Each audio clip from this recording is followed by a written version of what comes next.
Pandu acha upumbavu. Kipepeo. Mbona kama kuna ugeni mzito unakuja? Na ugeni unavyoonekana unakuja huko kwenye mabewa yetu. Ugeni wenyewe sasa. Unaonekana unaziki hatari, yani wa mifubao. Siji mafurushi gani yale maskini yule mwanamke aliyobeba. Jamani, maisha kuzidiana fadhali hata sisi. Aha. Sasa mima ndo naanza kupata akili. Usikute huyu mpuzi ndo kaleta visebongo humu ndani. Waloko masula mpaka maisha yao. Hivyo shoga yangu. Yaani huyu kaka mimi sikujua kama yeye ni dalali. Basi sawa, tuseme kweli yeye ni dalali. Anashindwa kutuletea watu wa maana humu ndani, Watu wenye mafuta, watu wenye riziki. Anazidi kutujazia nzi na minuksi humu ndani. Haya shoga yangu. Viumbe kama vile. Sisi tutaviibia nini vile? Zaidi ya wao kuja kutuibia vitu vyetu humu ndani. Wewe mima. Hivi umezingatia ile njia mpaka? Kama ina kitu.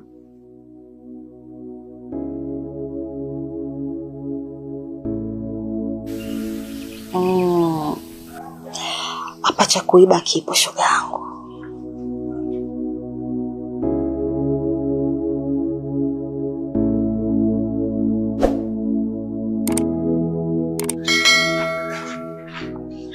Za saizi jamani. Salama. Za saizi.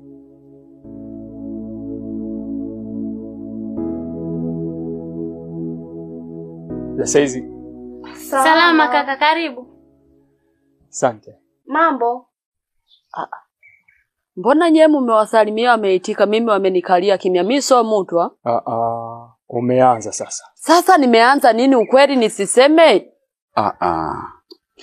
Wale ni wanawake na unajua siku zote wanawake sifa zao ni umbea. Lakini naamini kabisa majirani zako hawana shida yoyote, tutaishi nao vizuri tu. Kwa hiyo hiki pia ni chumba kina wapangaji. Kama jinsi unavyoona hicho chumba huko kuna mpangaji mwenzenu siwezi katoka. Lakini chumba chenu ni hiki hapa hiki. Kwa mambo mengine kuhusu huduma ya baba ya choo kipo huko nyuma. Kwa mjisikie huru kabisa kama mbona nyumbani kwenu. Hapa ni hamna longolongo kabisa. Karibuni sana.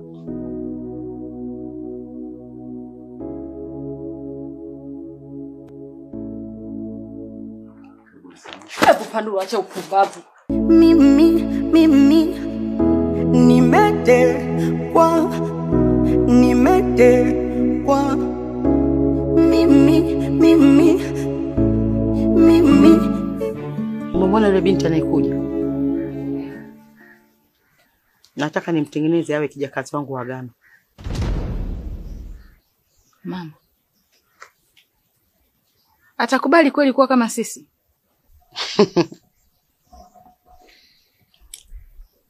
Hata nyinyi kama ningewaambia kuwa vijakazi wa agano, msingekubali. Ila kuwa kijakazi wa agano sio ombi, ni lazima. Mimi nikikuhitaji kuwa kijakazi wa agano, utake usitake lazima utakuwa kijakazi.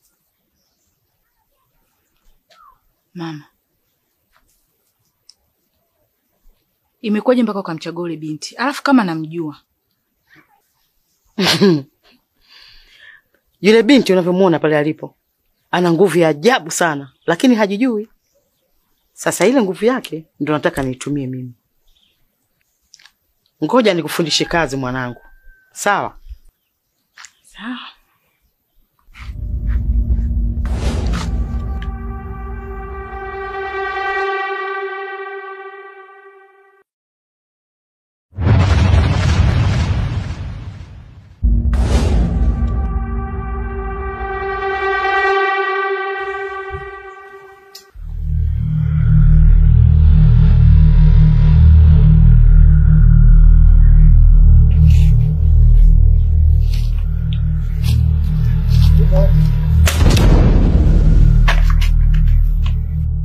Bibi, umepata na nini? Bibi, pole. Umepata na nini bibi?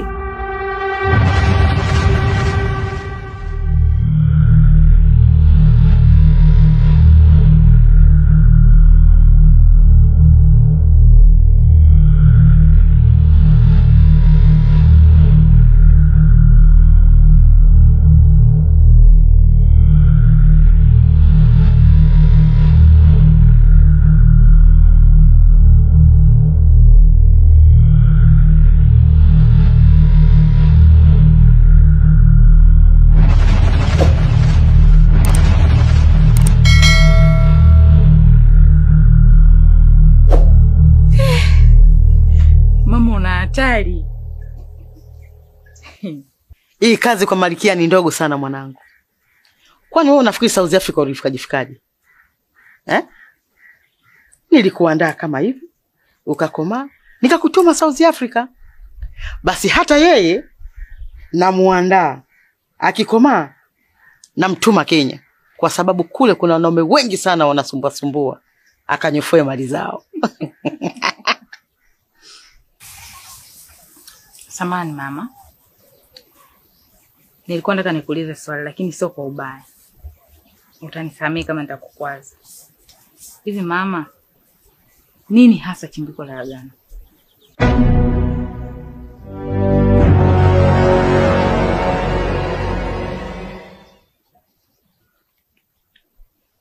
Mwanangu, umeuliza swali nyeti sana. Huwa sisemi siri za agano mpaka pale uwe na kigezo cha kulisi kiti changu mimi Malkia. Ila nitakwambia kwa uchache sana, kwa sababu nakuona una kitu. Sasa nisikilize kwa makini sana. Agano ni agenda ya siri baina ya kiti na wanaume. Ilianzia kwa Malkia wa kwanza na mimi ni Malkia wa 5. Lengo ni kuwateketeza wanaume wote duniani, kwa sababu kuna mwanamume mmoja alimfanya vibaya sana Malkia wetu wakati akiwa mdogo.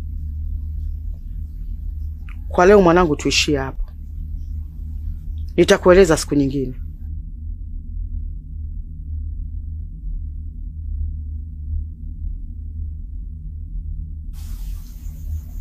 Kazuri. Hii ndo dunia bwana.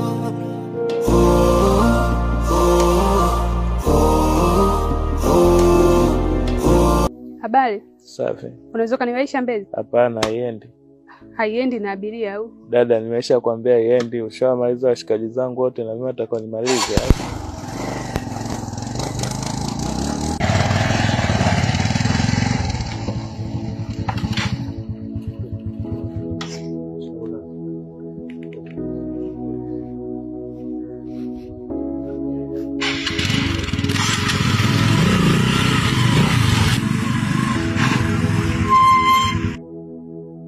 Nataka unipeleke Mbezi shingapi?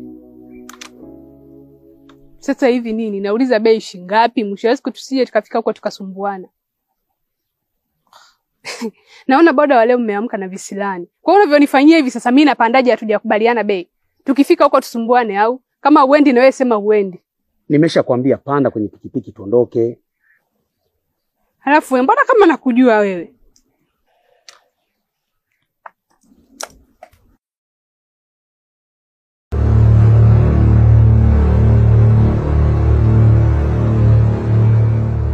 Wewe bado upo? Wewe unajua umeniua sio? Hiki ni chuma kingine mama. Alafu usichokijua mimi nyumbani kwetu nimeacha uchawi. Ndio nikaja kufanya kazi ya bodaboda huku. Alafu na bahati kinoma.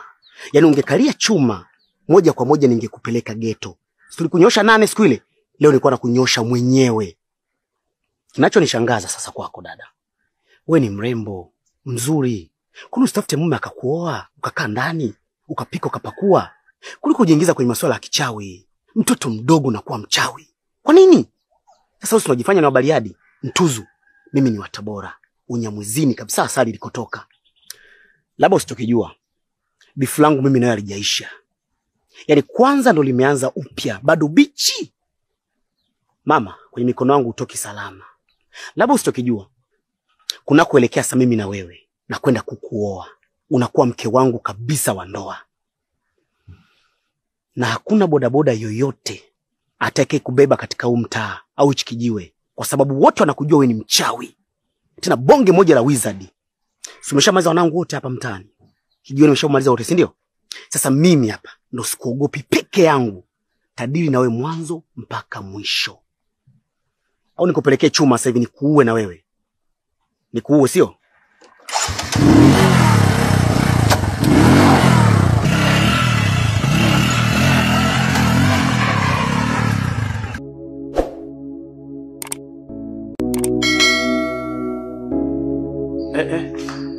Mama, vipi? Mimi nakaa naona toka jamaa. Hapana baba, unajua sisi watu wa zamani, yani jinsi tulivyolelewa, kukaa na mkwe sehemu moja. Kipengele.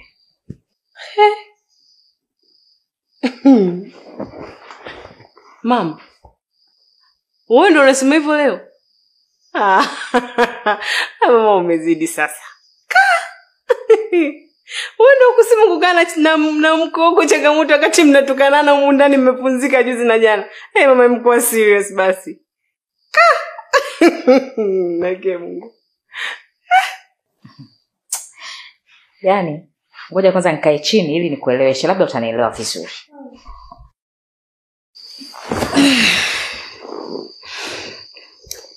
Unaona bwana? Yaani nyinyi watoto wa siku hizi, jinsi mlivyolelewa, tofauti na sisi wanawake wa zamani. Yaani sijui hata mlilelewaje. Sisi kukaa na mkwe. Changamoto kweli kweli. Yaani hata kumwangalia tu hivi unaambiwa mwiko. Yaani ilikuwa ni kama pita chini nipite juu. Kabisa yani. Si unaona hata mfano sasa hivi hapa. Mume wako kaingia. Unashindwa hata kumkimbilia. Yaani sisi ilikuwa unamkimbilia. Mume wangu, unakula nini? Nikuletee maji ya kunywa, ya moto, au ya kwenye mtungi. Hivyo yani. Lakini nyie jamani. Ndio maana hamna hata maadili. Yaani mpo tu, hamna adabu hata kidogo. Tofauti na sisi, si tulilelewa bwana. Mama samahani kidogo. Maneno yako ni mazuri sana na yana ukweli mno ndani yake. Lakini sana pata kidogo ukakasi kwa namna ambavyo umeyawasilisha hayo maneno. Ni kama yanakupiga mwenyewe hivi. Kwa sababu kuna namna naona kifalsafa unajitukana mwenyewe.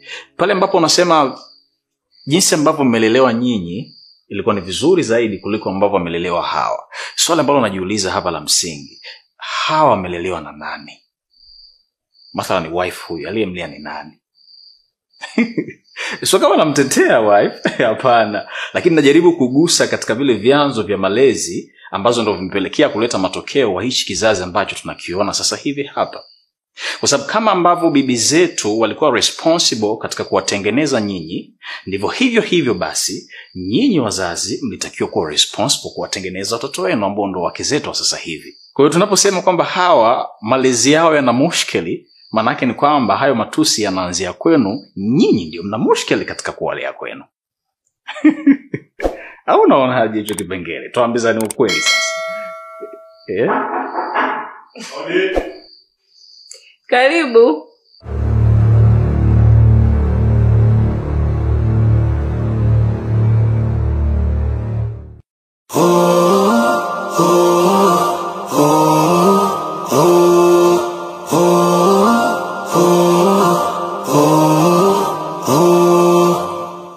Lesaizi mkuu.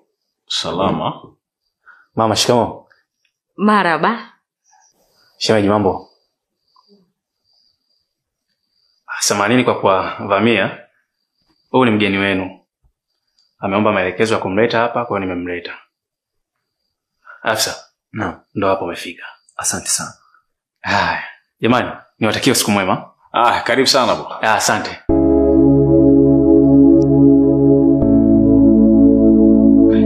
Karibu kiti brother.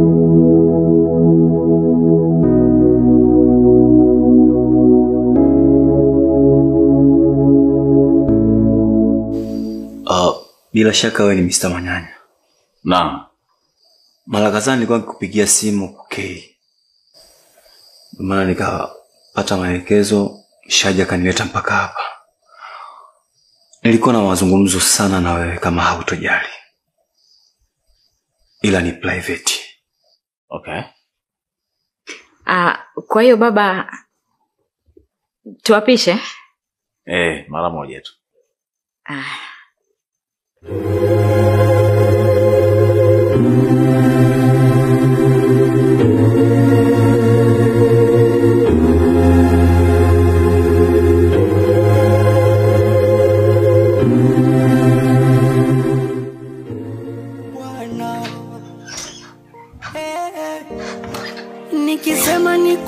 hiki kichwa huwezi beba, takufa kwa mawazo. Jamani msione nalewa, ndio maana nalewa. Karibuni. Asante. Mheshimiwa, karibu sana. Madam, karibu sana. Mnaweza mkakaa tu kwenye viti. Hakuna shida. Irene. Wewe ni wageni? Sukaritie vinywaji kama juisi au maji. Sisi hapa hatujaja kwa ajili ya kinywaji. Kilichotuleta hapa unakijua. Ungekuwa muungwana, ungekuwa unajibu simu zetu. Simu unakata, meseji ujibu. Kilichotuleta hapa ni kwa ajili ya kazi. Nenda wasikalete hivyo vinywaji.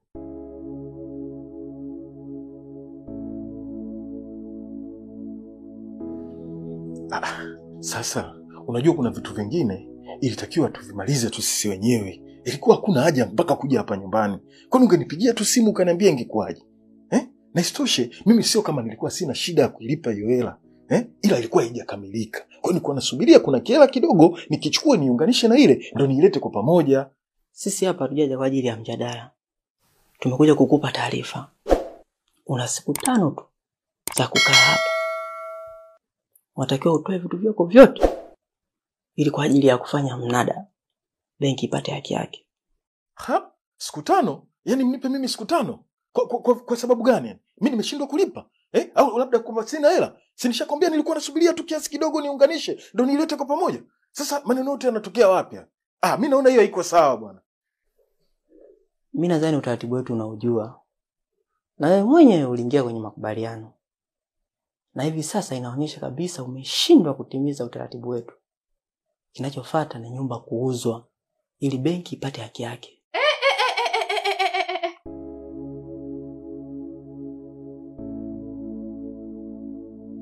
Hivi ninachokisikia ndo ambacho umekiongea hapa au nini? Mdeme, kumbe ndo maana umenitoa hapa kwa sababu kuna vitu unanificha. Nyie, mimi ndo mama mwenye nyumba hapa ndani. Ninaomba mnieleweshe kila kitu ambacho kinaendelea hapa. Taratibu dada. Sisi hapa tuko kazini. Mume wako alikuja benki kukopa mkopo. Na dhamana yake ni hii nyumba. Kwani akikwambia? Mimi nitegemea unajua. Maana hata saini ya mkeo yuko kwenye mkataba. Ndio maana mpaka leo hii tuko hapa. Benki imetoa siku 5 tu za nyie kuendelea kuishi ndani. Mmepewa muda mrefu sana. Mpaka sasa hakuna mlichorudisha. Kwa hiyo, hii nyumba inabidi iuzwe ili kurudisha thamani ya pesa mlioichukua. Nimemaliza. Tuondoke.